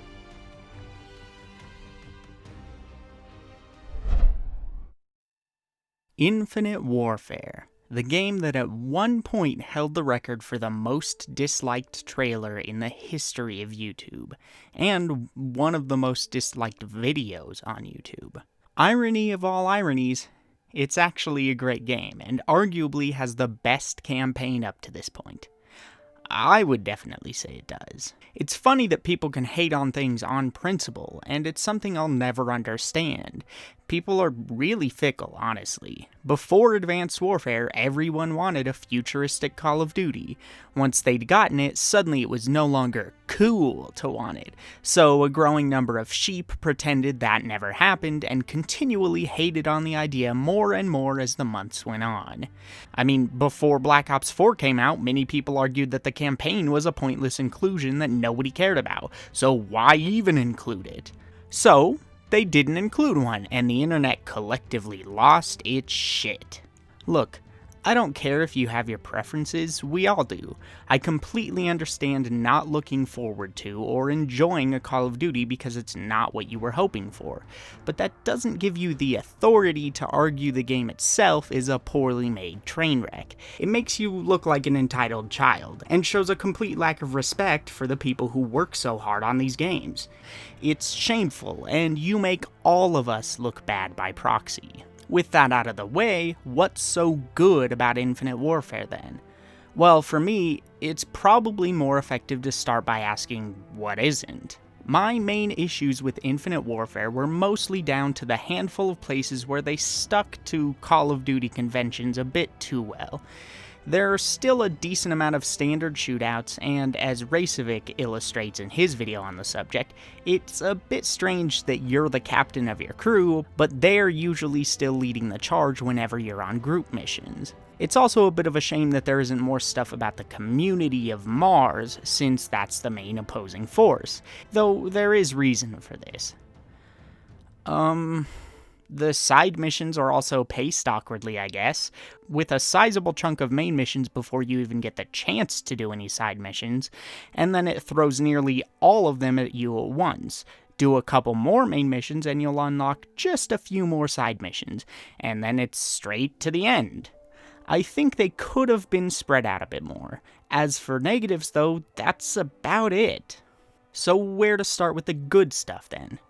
Well, why don't we begin with how basically all of the main mechanical issues of the earlier titles are once again absent. No issues with infinite shooting galleries, no issue with Last Stand, no large emphasis on explosives, and while flinch is pretty large at first, the way firefights are structured after the first real mission meant that it was never really a problem. What's more, as you complete missions and side missions, you gain access to permanent abilities, one of which lowers flinch, rendering this issue non-existent as well. Performance is seriously rock solid as heck, and I didn't experience a single frame rate drop that I could pick up on. They also did something cool with the death quotes, which is probably the main place where you get some character building for the enemy. Instead of being quotes from famous people or allies in the game, they're quotes from the regime on Mars, which are usually about things like how you have no chance against them, or how order supersedes freedom. Speaking of, the reason why the way of life on Mars is never really explored is because this game is not about the war, nor the villain. Sure, they have a figurehead that mocks you from time to time, but he's intended to serve more as just a reason to want to drive forward in your missions. Heck, he dies quite a ways before the end of the game. Why? Because more than any previous game by miles, Infinite Warfare is a story about characters. Every character on your crew is important, and those you go on missions with are all given a lot of time in the spotlight. They're nuanced by Call of Duty standards, their acting and dialogue is incredibly done most of the time, and they're varied without feeling like a band of caricatures, like an RPG party. My favorite is Ethan, the AI, and I legitimately choked up at the point where he vows to stick with you in space after you convince your crew to escape certain demise without you. I also really liked the way his relationship with Omar went. Omar starts off simply refusing to believe that a robotic ally, which are usually dumb cannon fodder designed to just lay down blankets of bullets and take them in return, can actually be an effective, let alone human-like companion. The most common expectation for this relationship is obviously that this means Omar will realize the worth of Ethan as an ally and a friend only after Ethan sacrifices himself to save Omar. But instead, Infinite Warfare goes in a slightly different direction. Omar warms up to Ethan after repeatedly seeing that he's more than willing to throw himself in danger to keep his allies safe. Ethan understands, whether accurate or otherwise, that he's by technicality more disposable than a human, which Omar respects immensely. And when instead Omar sacrifices himself to make sure the others can escape a dire situation, it's Ethan, the robot, that is left grieving. I like a lot of the little touches here, like the fact that your main character, Nick Reyes, has known his companion Salter for a long time, and so he has several nicknames for her that he uses in varying situations, rather than just one he uses on repeat like a character would. I like the fact that many of the people who don't actually have combat roles are still fleshed out, and treated with the respect they deserve for the hard jobs they do. I like that Nick himself is composed, but not boring. Throughout the game, basically everyone you grow to know dies, many of them in the last push. I like that you can read up on and listen to audio recordings for all of these characters while sitting at your desk in your office. And one of my favorite parts in the game is in fact the credits, where you get to hear the messages that get sent to the family of each crew member in the event of their death. That too really got to me, and is arguably the most emotionally powerful thing the series has ever done, and maybe will ever do. This is a story about characters, not the war. There are also surprisingly few breaks in continuity, especially if you're just doing main missions. You regularly start off by equipping in the ship, flying to the location of the mission or whatever, and then heading back up and going back to the bridge. You're also free to walk around a small part of the ship in between missions. Once you're ready, you pick a mission from the map and prepare to head off. If you only do main missions, this is definitely the shortest game. You could probably beat it in 2 to 3 hours, but with the side missions it jumps up to over 7, just like Black Ops 3. But here the time doesn't feel wasted. While you do a lot of side missions in the Jackal, these are enjoyable, and they're varied enough that I was more than happy to do them. Meanwhile, many of the other side missions feel straight up like main missions, but with more intimate firefights and more experimental structures. The stealth stuff in particular was fantastic fun, because it was completely freeform, and unlike Black Ops 3, many more of your abilities here have genuine uses. Many of them even serve double duty. There are some cool little twists to the formula that greatly add to the experience. For example, ballistic weapons do more damage to humans, while energy weapons do more damage to mechanical things. Since you can only carry 2 weapons at a time still, this offers players an extra layer to their choices that's not normally there. As with Black Ops 3 before this, you can choose your loadout before each mission.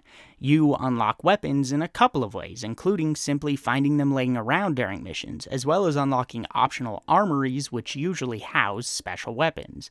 So now you have to ask yourself whether you want short or long range weapons, what type of weapon for that range, as well as decide which one is going to be energy and which is ballistic. You can of course choose any combination you want, but it's generally best to have a mix. Weapon variety is also strong, and many of the weapons have multiple modes, like an assault rifle that can split into akimbo SMGs, or an energy sniper that switches to a powerful long-range assault rifle. And similar to weapons, you can also find upgrades to your equipment like grenades in armories. Boost jumping is back, and I'd say it's back on par with Advanced Warfare. Here, the boost jumping is more similar to Black Ops 3, but importantly, initial pulses provide the player with much more thrust, and therefore more distance and height. This makes it feel more snappy like Advanced Warfare, but still has the nuance of Black Ops 3. You don't get the dash or the ground pound back, but you can still run on walls, so I feel this is a nice compromise. And the game feels better suited to the design this time around, unlike Black Ops 3. There's a decent amount of anti-gravity fighting again as well, reminiscent of Ghosts. Here it's a tad more refined and offers players a grappling hook, though I found the grappling hook to be too quick. I'd have liked to be able to use it more like the slide, where I'm shooting enemies while blasting around the arena with the hook. Enemies also have a heavy emphasis on headshots in space, which makes these battles tangibly different from everything else. The contextual lean is back, and it's about as good as it could be. You no longer have to look at the corner of the wall like in Ghosts to get it to work, meaning pre-aiming and staying on target is a breeze. As such, I found it much more useful this time around. There are also a lot of doors in this game that the player can open at their own pace. This means you can crack them open and do things like tossing an anti-gravity grenade before storming in and taking the enemies down. This makes breach and clears much more organic than put thing on the door, explosion, slow motion, kill everybody real quick, because it's up to you to do it correctly this time, rather than the fancy set piece. There are other little moments peppered all over where this is the case too, like this section here where you're just kind of looking for a way forward, and there's a small space where you're just sort of free to explore to find what you need. I didn't really find any of the missions tedious, bland, or boring. They all offered their own gameplay twists, and kept coming back to tweak the core gameplay rather than throwing new junk at me every 2 seconds like I'm a child with a short attention span. In particular, I loved one mission where you have to land on a large asteroid base that ended up orbiting too close to the local star. The power generator for the base is now fried, and the asteroid is spinning way faster than it's intended to. This means every 20 seconds or so, the base faces away from the sun, and the batteries keeping the power on die, leaving you in the dark. This also briefly shuts down any of the robotic enemies you're facing though. However, when you're outside of the base on the face of the asteroid, things are reversed, and the dark is actually where it's safe. Since you're too close to the sun, you burn up extremely quickly if you don't stay in the shade. If there's one mission that I really wished would have been expanded more, it would have been this one. The game of red light, green light here was fantastic. On top of all of this, the game shipped with an extra difficulty known as YOLO mode, which gives you 1 life and no checkpoints. Not my style. What is my style, though, is the best difficulty modifier they've ever included in the series. Period. Specialist mode. As I've said before, I don't think Veteran is very good in most of the games. It's rarely balanced terribly well, meaning it just turns into a war of attrition and patience. I didn't mention it in the previous video, but Black Ops 3 added another option known as Realistic. It's literally Veteran, but you die in one hit. It's kind of a joke. In Specialist, the damage you take is manageable, and fairly low most of the time, maybe around what you'd find in Hardened. This means survivability is high if you play smart and use your options intelligently. Where it gets interesting though is in the plethora of extra changes. So firstly, headshots on the player are an instant kill, and the player doesn't regenerate health. To protect yourself from this though, the player can find nanoshots to heal and helmets to prevent headshots.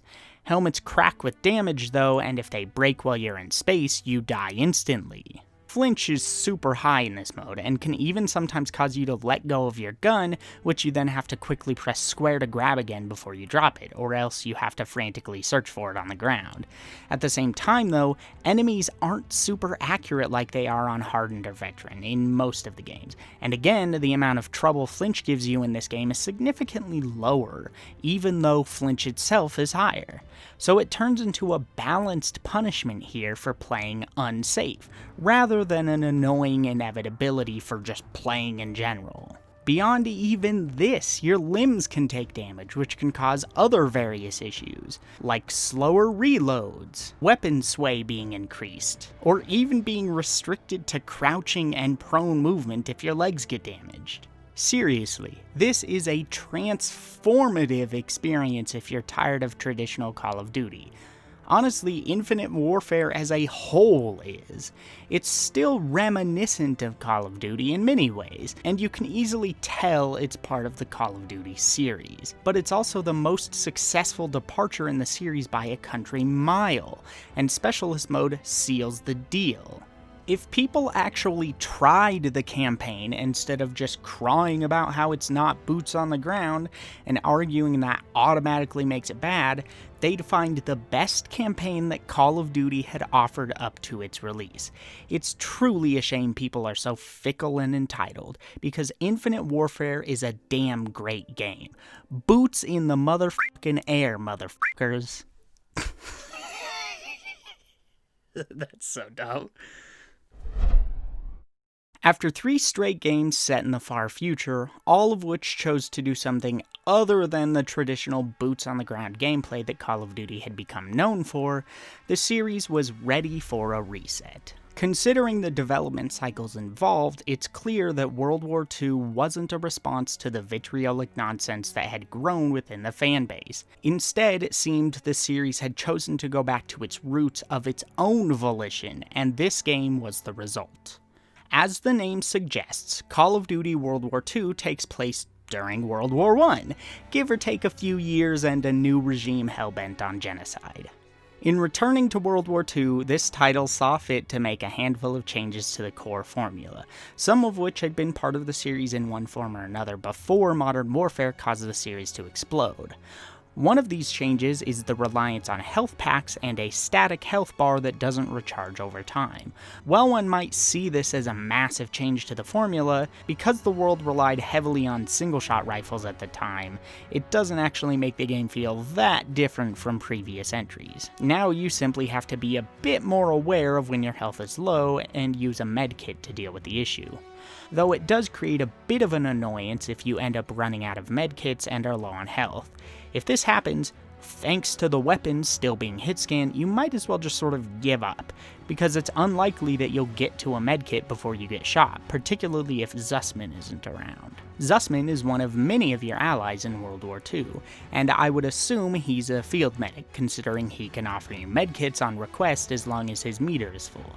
This is another one of the changes, since you actually have several allies that each have different abilities like this, from mortar strikes to pointing out enemy locations to offering things like ammo or grenades. Just like most of the recent games, and in particular Infinite Warfare, the emphasis here is once again on characters rather than events. And honestly, the characters are pretty interesting here as well. The relationships are a bit more traditional for a World War II story, meaning I can't say it was anything that left me in awe, but they were still solid, particularly considering conflict arises throughout thanks to the leader of the group, William Pearson, which brings a bit of depth to the relationships. Probably the standout for me was the interactions between Frank Aiello and another soldier, Marcus Howard. You see, Howard is an African-American soldier in World War II, and Frank is a bit of a racist. African-American soldiers weren't exactly well respected for their work at the time. Despite nearly 1 in 16 soldiers fighting for the United States being African-American, they were denied the ability to take certain roles in the war effort, and generally were forced into hard labor roles instead. What's more, they were all kept segregated until things got desperate near the end of the war, and once the fighting was over, the segregation continued as they helped during the occupation of Germany. Frank feels this kind of mindset is justified, and is disgusted to be expected to work alongside Howard. While this relationship isn't one that's extremely fleshed out, I like the flavor it brings in, particularly with the way it resolves near the end of the game. Similar to Ethan and Omar in Infinite Warfare, Frank grows to respect Howard for his hard work and dedication as the game wanes on. But in a bit of commentary I personally find to be rather biting, when Frank finally confronts Howard to apologize for his stupidity, Howard shakes his hand but sternly replies, "You owe me a hell of a lot more than that." I like this because it's not the regular Hollywood style, "Oh, you're done being a racist now? That's great" nonsense. Howard knows Aiello hasn't really changed, and he's not going to let him off that easy. There's more to repairing race relations than apologizing. For Howard, I don't think it's enough for Aiello to simply stop using hurtful language or treating African Americans like they're subhuman. Doubly so since the moral perspective of the Nazi Party wasn't really that different, and yet they stood universally opposed to it in that context. Howard understands that true change would come from Aiello finding the willingness to push others to treat African Americans with the same respect and dignity. It hints at just a bit of the depth and complexity of these sorts of issues, and makes clear that building brotherly bonds you've previously denounced is about a lot more than simply treating it like water under the bridge and pretending it never happened. One would hope that ILO did exactly this, despite the fact that ultimately, much of the contributions of African Americans in World War II were practically erased from history. So while I'm not enough of an authority to say that Call of Duty World War II does this idea justice, at the very least, I was both surprised and delighted to see it treated with a bit of tact, let alone highlighted at all. The game also touches briefly on a few of the other problems and horrors of the war, like concentration camps. It doesn't get too far into them, but it doesn't exactly shy away from them either. I feel it struck a nice middle ground overall. Okay, with some of the more heavy stuff out of the way, let's get back to the gameplay. Once again, World War II decides to bring back the contextual lean. It works fine here, but I don't think it's quite as smooth as the implementation in Infinite Warfare, since a lot of the cover you'll find yourself using isn't exactly square. The natural environments you'll regularly find yourself in means the lean is a bit finicky at times, so I ultimately didn't use it that often. Meanwhile, instead of the slide, we're once again back to the dive, which was previously seen all the way back in Black Ops 1 and Black Ops 2. And similar to those games, it's a fun move, but it's more dangerous than useful a lot of the time, limiting its practical use as well. One of the brand new mechanics is the focus gauge, which replaces the breath meter when using sniper rifles, but it can now also be used with normal weaponry, slowing down time for a brief few moments and allowing you to line up shots.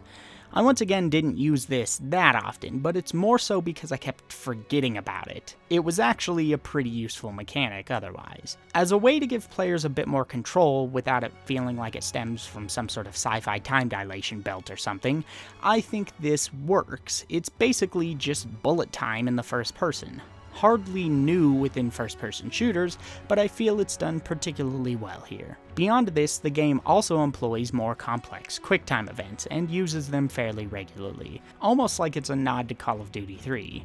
I didn't mind these, and most of them are probably not an accessibility issue either because of the way they function, which is nice.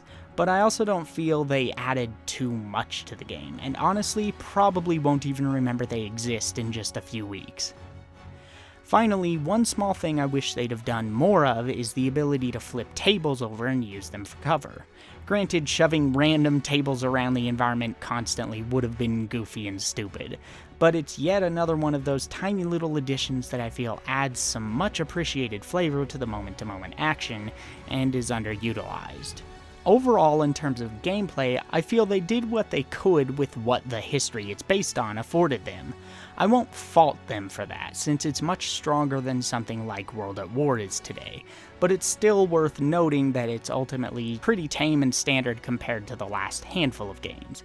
Mechanically, it's probably the most solid of the completely boots-on-the-ground games up to this point. No issues with flinch, despite it being relatively high, because the modern enemy AI on regular and the single-shot weaponry levels things out. Explosives weren't an issue, nor was Last Stand, and I'm not even sure there are any moments where the enemies spawn infinitely until you move forward. The only mission I felt was a particular standout, though, was the spy/infiltration mission. It's once again one of those really strong moments the franchise occasionally stumbles upon, and is a mission I greatly respect for its freedom and pacing. It reminds me of the similar mission in Medal of Honor Frontline, but way better. None of the other missions were bad by any means. It was all really solid, but it wasn't always anything particularly revolutionary. My only real issue is honestly the fact that it once again shifts between 30 frames per second cutscenes and gameplay constantly, mid-mission. It feels jarring rather than organic, like it was intended to feel. Some people use the train part as an excuse to say the whole game is way too crazy for a World War II story, but it's really not. Most of the game is pretty tame, and honestly, I don't feel it's that big of a deal anyway. What does that one ridiculous scene ultimately affect in the plot? Nothing. It's not like the game has you jumping out of a plane to snipe Hitler while you're free-falling and then landing into Jeep to drive away into the sunset. You were obviously going to survive the train crash either way. That's how standard storytelling works, so why does it really matter if it's a bit bombastic or not? Overall, World War II was a solid entry in the series. It didn't blow me away, but I didn't really expect it to. Considering I had so few mechanical issues, I think it's worth respecting it for what it accomplishes. It's not the best game I've ever played, but it was a solid use of 5 or so hours. This is where I'd put it. Black Ops 4 campaign. If I had one! Okay, so in reality, it's worth noting that I don't actually have a problem with Black Ops 4 not including a campaign. Value is subjective, and the game at launch was full of content anyway, with even more content than normal in modes like Zombies at release. It was pretty darn polished, and had what at the time was the most functional and playable battle royale that was shooting for more tactical and realistic gameplay in the mainstream. Yes, it was better than PUBG, because PUBG was a mess. Moving on. After my first playthrough of Modern Warfare 2019, I was positive that it was easily one of the best Call of Duty games. But that was before I played through all of the others again for this series. I was initially only intending to review this game, and I was going to look at every mode.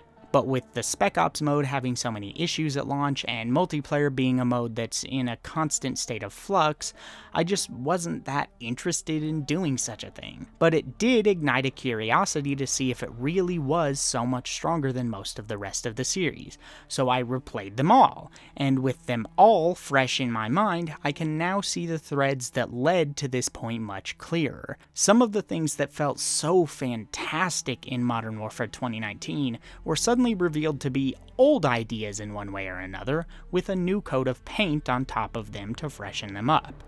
Now that it's all said and done though, what do I think of Modern Warfare 2019? I still think it's easily one of the best Call of Duty games, but for slightly different reasons. Initially, I really loved this game for the impact its story beats had on me, with its emphasis on characters. I loved it for its set pieces and ideas that felt like they were brand new to the series.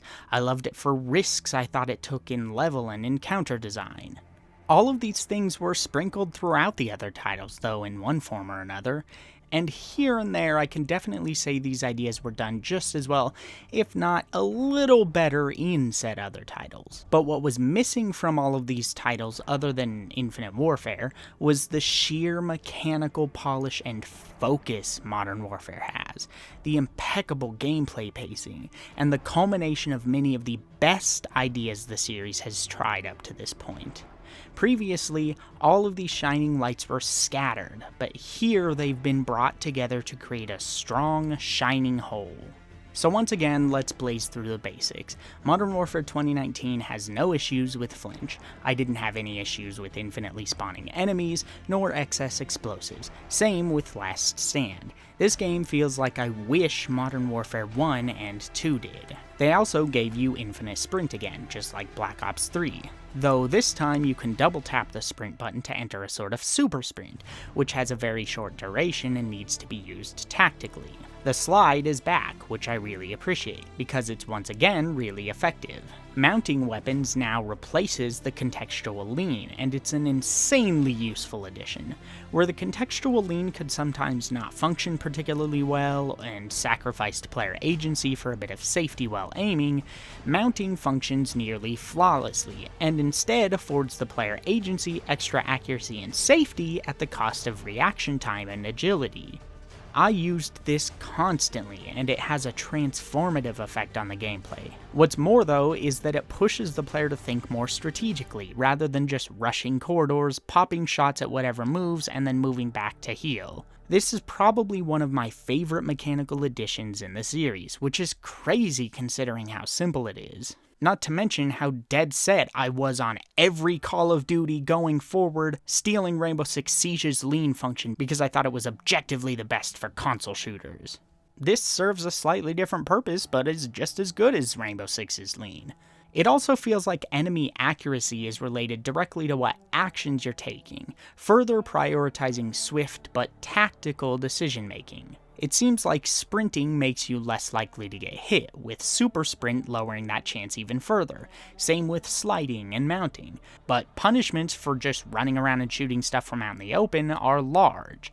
I love the strategy this asks of you, while not slowing down the action like you would find in something like a Rainbow Six title. Tons and tons of doors have been added in Modern Warfare as well. Unlike Infinite Warfare, you can now shoot through many of them, as well as shoulder bash them open to surprise enemies or even knock them down. Unfortunately, you can't peek doors anymore or toss grenades while peeking, since your only alternative to bashing them open is to open them normally. This is less than a straight negative though, and more like an even trade, a horizontal sidestep from what Infinite Warfare did. Presentation here is also phenomenal. Graphically, this is another massive step forward, the first I'd argue since Advanced Warfare released. In particular, the sound design and the animations are some of the best in the industry, hands down. It absolutely blows my mind that the gun animations are all hand animated from scratch rather than motion capture, because they're outstanding. Levels themselves are also really varied, well-paced, and offer a focus on core gameplay rather than shiny set pieces. In fact, most of the set pieces are rather subdued, like this one where everyone is low on ammo and you only have a handful of mortar flares to light up the fields ahead, where an army of enemies is attempting to rush you. Or there's this section, where you're left to your own devices as you try to plant explosives on 2 helicopters to create a distraction. Special mention goes to the cool little bit of aesthetic creativity in letting the player use oil filters from vehicles as silencers. Everyone has already talked on and on about the absolute genius of the Clean House mission, as well as how great the night vision emulation looks. There's also a section where you're going through a hospital that's full of enemy insurgents when things quiet down as you enter a section with a ton of bodies on beds. Some of these people seem to still be alive, some of them seem to be civilians, and some of them seem to be terrorists that were getting treatment. The player now has to worry about the potential for one of them to be faking their injuries to mount a surprise attack. The Piccadilly stage is also fantastic because it's a chaotic mess of civilians and enemies that makes picking your shots an incredibly intense affair. I could honestly go on and on. I loved so many of the sections of this game. There's even another expansion on the freeform stealth level that they've been toying with for the last few games, and it's grander and more open than ever. Truly marvelous. I'd say probably the weakest bit for me was the first part of the mission where you play as young Farah, because the goofy game of hide and seek against this cartoonish Russian psychopath was simply something I couldn't take seriously. Tone down the look of the guy and the evil villain nonsense he spouts while looking for you, and make it so that I don't have to repeatedly sneak up and stab him like he's a Zelda boss, and it would have felt much less out of place. It's also interesting that there are several moments strewn throughout where the player is expected to die from a trap their first time through and learn a lesson from it. It's not that you can't see them coming, but rather that you're unlikely to. While I'd normally be against this, because of the way I was playing the game, they felt less like trolly beginner's traps and more like ways for the developers to further push the idea that even just a single moment of lapsed judgment in a soldier can lead to danger or death for them and others. It only further pushed me to play more methodically. Just goes to show that context really can make a huge difference for how an idea that would traditionally be considered bad game design is experienced. Beyond all of this, realistic difficulty is back, presumably as a replacement for a specialist from Infinite Warfare. You know, considering spamming magic healing syringes and surviving several headshots because of a basic helmet would probably clash with the relative realism Modern Warfare's gameplay is shooting for. But instead of just dying in one hit from superhuman machines like in Black Ops 3, realistic here is simply veteran but without the HUD elements. While I think some of the HUD elements should have remained purely for user experience purposes, it is fun to have things like ammo counts be missing. But the most important thing about it is that veteran level difficulty balancing isn't nonsense this time around.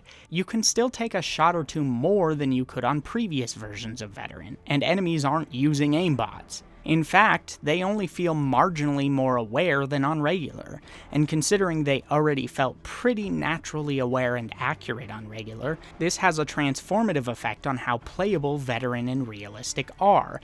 I greatly enjoyed what it offered, even if I still kind of prefer specialist mode. With that out of the way, we unfortunately have to touch on the controversy surrounding the story. Modern Warfare billed itself as a serious game tackling serious topics. A game about war awash in gray, with no easy right answers.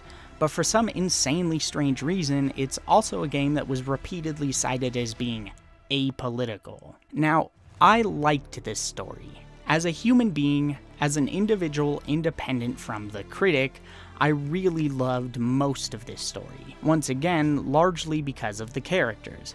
This story brought me to tears several times, because whether the actual events throughout are real or not, and whether or not it deserves criticism for warping real events to create a seeming propaganda piece about the supposed valiant heroism and perfection of Western military forces, the human cost of warfare is still presented in a way that's much more raw, direct, and compassionate than the series has really gotten. Infinite Warfare got to me because the characters felt human. Modern Warfare 2019 got to me because I knew a lot of the core brutality and costs of war presented throughout are realities people face every day of their lives. Every minute I sat there playing this game in relative comfort and safety, real people were dying or dealing with the loss of loved ones. Real people were being treated like criminals for fighting for their freedom. Real countries are being torn apart thanks to the hubris of politicians who exercise their power to toy with the lives of others, and thanks to the ignorance of those across the world who are too busy to give a shit.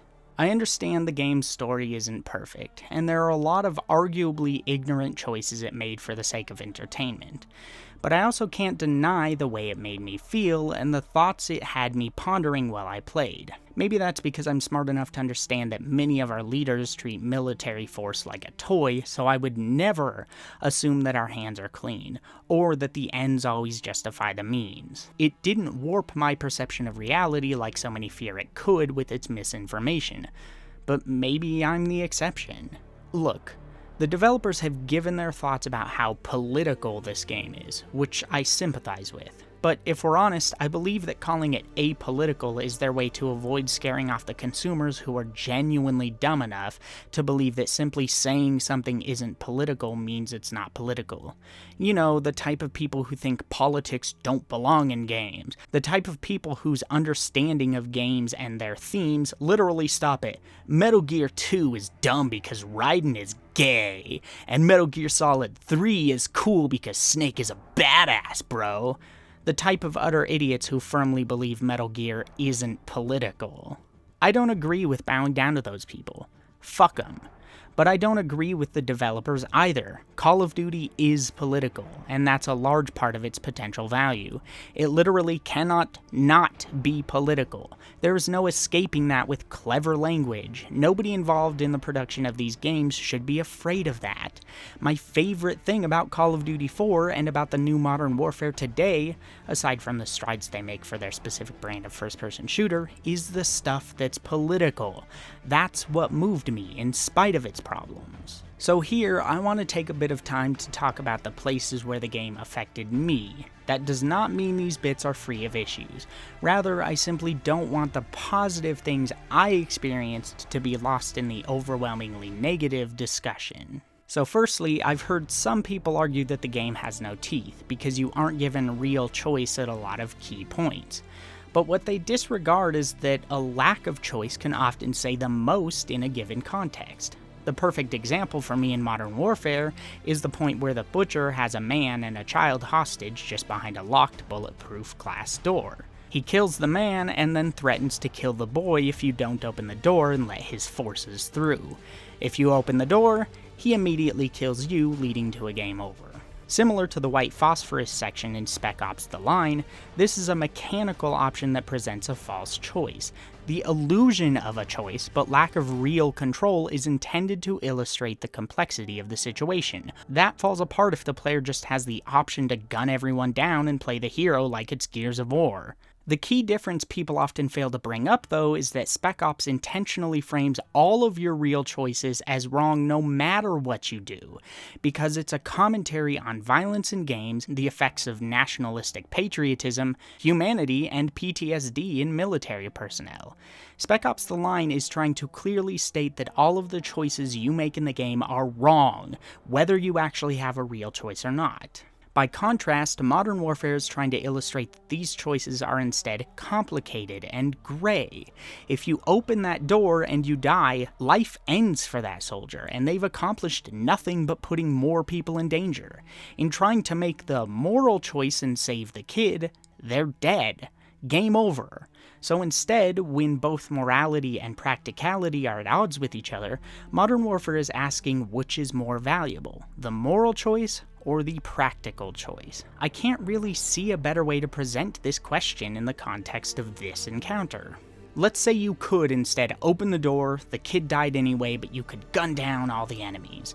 Well, in this case, there's no choice of morality versus practicality. It's practicality versus impracticality. You're spending bullets and putting yourself in danger, or not spending them and staying safe, because the kid dies either way. But what if you were given the option to open the door and heroically save the kid instead? Well, thanks to game design concessions to make games playable, this is also not a meaningful choice. Suddenly, the best route is clearly morality. You save the kid because it's a video game, and honestly, what threat do a dozen enemy combatants pose against your video game superpowers?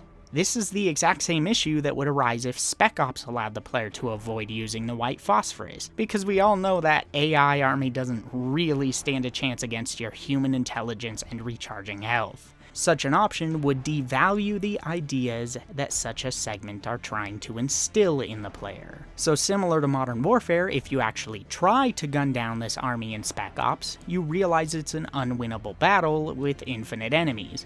This is effectively the same type of false choice, but framed differently for different thematic purposes. Sure, these games could instead make players start the entire game over or something as punishment for trying the moral route and failing. After all, you tried to be the hero and now your soldier is dead. Permanently. So you arguably don't deserve to try again from the last checkpoint. That would indeed be a more effective solution that drives the same point home. Let them try, fail, and then feel the sting of that failure. But in game design terms, for a mass-market AAA experience, that's impractical. Is that the COD you actually want to play? What this illustrates to me is that the developers themselves didn't really have a choice they could make here. You let the player watch as the kid is killed, and let them know that they can't do anything about it, no matter how hard they try.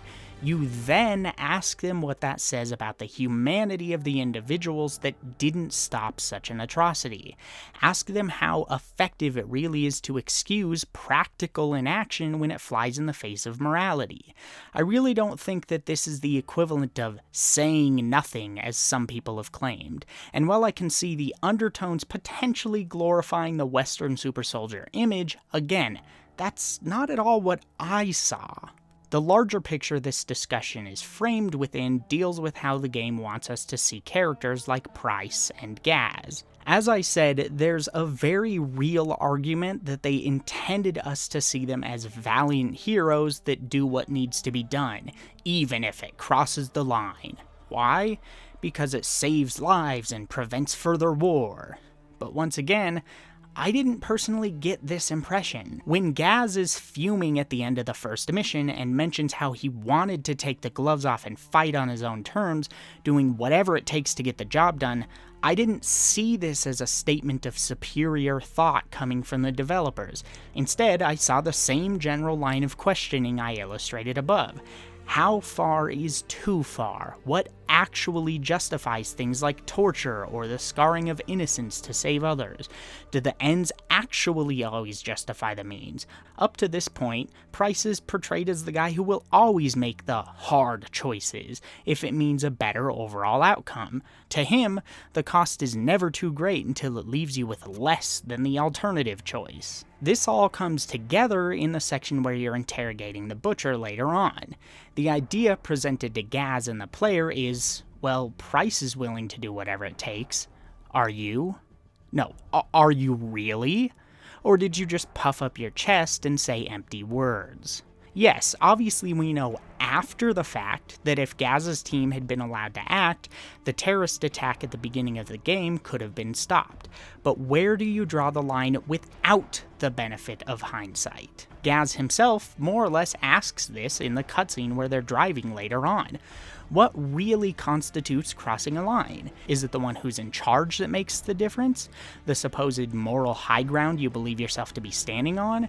The comparative lengths your enemies are going to stop you? I've seen the argument made that in the eyes of the game, the answer is, when the ones doing the dirty work are on your side, it's always justified. But considering Gaz's trepidation and how the game treats the interrogation scene by allowing the player to go softer on the butcher and his family, or even allowing the player to skip it entirely, I once again didn't feel this way. When Gaz was talking at the beginning, I wasn't completely on board with what he was saying. Again, his team being allowed to act could have stopped the attack. We know that after the fact. But his words were also reminiscent of the sort of things I heard people saying to justify invading Iraq and Afghanistan in the early 2000s, actions that have only further destabilized that region and in many uncountable ways caused immeasurable suffering for both people in those countries and people across the globe. It felt like an obvious indication that things aren't as simple as his emotional outburst implies, and that's something he has to learn. I think what the game lacks is a true opposition between these ideas. Farah is in a sense the opposite of Price, where Hadir is his mere image. Farah plays by the rules of morality and humanity first. She's compassionate. Price and Hadir get shit done, and justify a lack of humanity as a way to further their goals, with Hadir being the live long enough to see yourself become the villain side of that coin. But Farah never really pulls Gaz in the direction opposite of Price, despite Price pulling him closer to his mindset.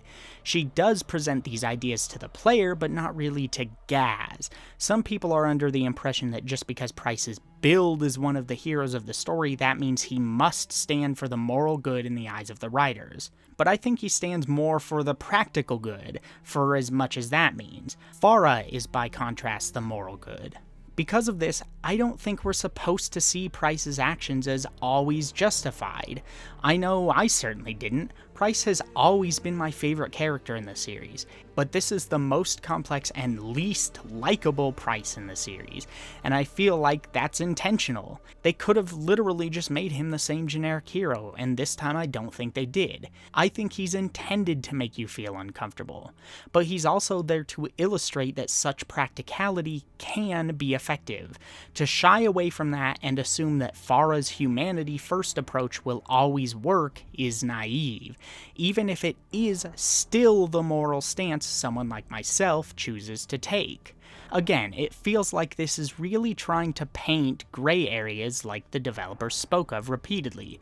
Do you choose to look the other way when practicality is inhumane? Do you choose to stick to your morality even when it can lead to the suffering of more and more people? Do you draw a line somewhere in between? And if so, where and why? Giving players control over these moments in the context of a game can often be contrived. As I hopefully illustrated earlier, if the player can reach the same goal without being an inhuman asshole, most people are going to take that route. That doesn't deliver questions of morality versus practicality, because morality will always win. Mass Effect is the perfect example of this falling apart, because simply stacking your character with morality points means morality always works out for everyone. I never had to pay for any of my risky choices in Mass Effect 1, 2, or 3, as long as I was a true paragon. The choice is meaningless and doesn't leave the player asking questions or reflecting or anything. I didn't feel that way with Modern Warfare. I also had a strong reaction to the section where you're playing as young Farah after the gas attack, and you're crawling through a crack in a wall only to come across the body of a child. Sure, you could boil this down to, oh, they showed us a dead kid and shoved it in our faces for shock value. And you know what? Maybe I am stupid for choking up at that point. Maybe they got me and their cheap tactics manipulated me. All I know is that when that moment happened, I was looking at Hadir and horrified by his reaction. This moment isn't far from their house. It's more than likely they both knew this kid and were probably even friends with him. This to me came across as a strong tie back to who Hadir would eventually become. His father struggled to protect them. This other kid's parents couldn't protect him at all. In a matter of minutes, Hadir has nearly lost all things dear to him all at once, other than his sister. But what's more, he's now gotten it into his head that tough choices that may be morally gray or even outright wrong, are sometimes necessary to protect the things you value. I feel Hadir is who he is partially because of this moment here, and it impacted me not because dead kid is spooky sad, but because it succinctly translated and humanized the effects such atrocities can have on the survivors. It doesn't have to be a fictional, ridiculous Russian gas attack.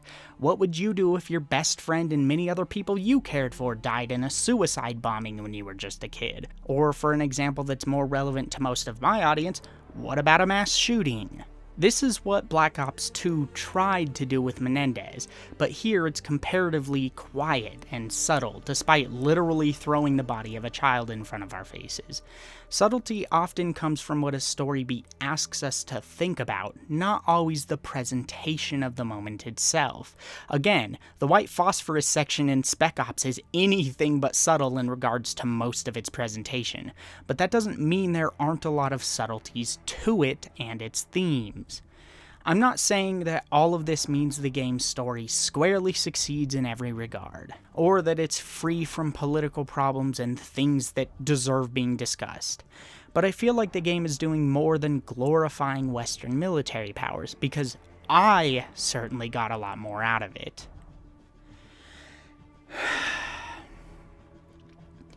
With all of that finally out of the way, it's time to close this series out. While the gameplay of Infinite Warfare isn't quite as varied or intimate as Modern Warfare 2019, it makes up for it with passion, focus, and polish. I may still end up liking Modern Warfare 2019 more than Infinite Warfare in the end, it's hard to say as of now. But regardless, in terms of the actual gameplay itself, I can definitely say Modern Warfare 2019 and Infinite Warfare are the strongest of the bunch. Despite what the pessimistic, often entitled and poorly researched complaints would argue, the series has definitely improved in many ways over the years. There are rough patches, and a lot of the things the older games did are still great, but I'm happy with where Call of Duty has gone over the years. So what order would I rank these games in then? Which do I think is the weakest, and which is the strongest? And also, what do the in-betweens look like? Well, from weakest to strongest of the games we looked at, I'd say it goes a little something like this. Ultimately, I think a large part of this order comes down to the mechanical issues of the earlier titles. Some of them still transcend these problems in many ways, and I honestly would say all of them Black Ops 2 and higher, except for Ghosts, are at least totally solid experiences, despite the issues they can have. But I think ultimately the polish and execution of Infinite Warfare and Modern Warfare 2019 put them quite a ways above the others. Where most of the others are games I'd recommend playing if you just need a game to kill time, or wanted to see a bit of what made them special at release, I could currently recommend Modern Warfare 2019 and Infinite Warfare simply because they're great shooters. And with this exhausting project finally done, I welcome your seething comments of hatred. If you didn't hate what I had to say here for some inexplicable reason, let me know your extended thoughts below. Which Call of Duty games are your favorite and why? Is there anything in particular you disagreed with or agreed with here that you feel doesn't get the attention it deserves? What do you want to see from the series going forward? If you enjoyed this video or any of the individual videos in this series, I'd be incredibly grateful if you shared them with someone else that might find them interesting. Leave a like if you enjoyed, sound off in the comments below, and I'll see you next time.